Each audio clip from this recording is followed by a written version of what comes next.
SEC tournament, there's always the discourse. Hey, Dad, where do you fall on this? It's in Hoover. Hoover has. I've been to the SEC tournament in Hoover. I used to be a move it guy until I saw what they put into it, and then thought about it differently. They've got everything that you need. They've got the RV setup, which those RV people spend so much money at that tournament, and they're always there. They've got a pretty incredible playground for kids. Yeah.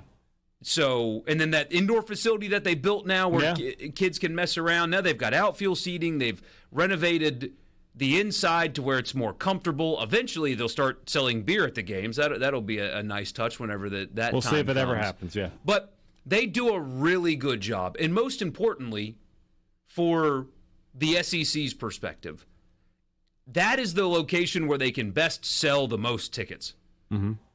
That's why anytime people bring up central location, But when people bring up the women's basketball tournament, it's way over there in the East.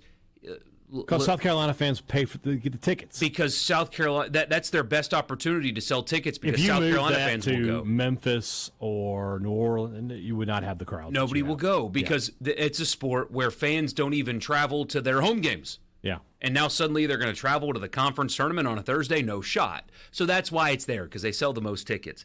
I am now totally anti-move the SEC tournament. It's exactly where it needs to be. The venue does a really good job.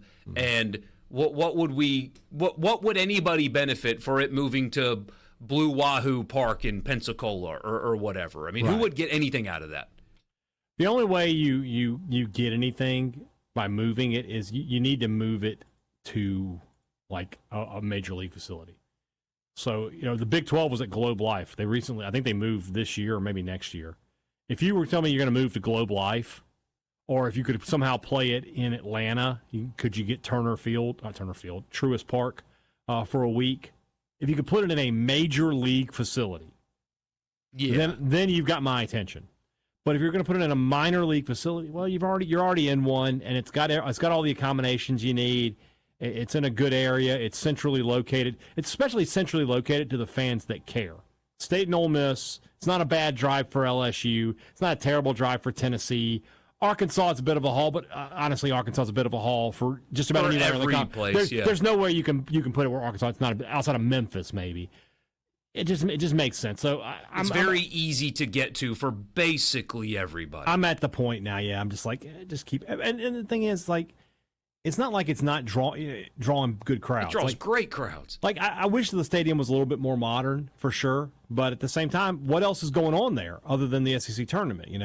The minor Hoover league team, high school football. Yeah, so the minor league team doesn't play there anymore. They have a downtown stadium in Birmingham, so there's not a rush to put in a lot of renovations or anything like that. So, but that said, I feel like this is a really ultimate if it ain't broke, don't fix it kind of thing. You're still getting good crowds. The people who are complaining are not really the ones who are coming every year and staying the whole time. There's some people who come. When their team is on Saturday, they show up and they're like, this place kind of sucks. But if you're there the whole week, you're like, it's not a big deal. Yeah,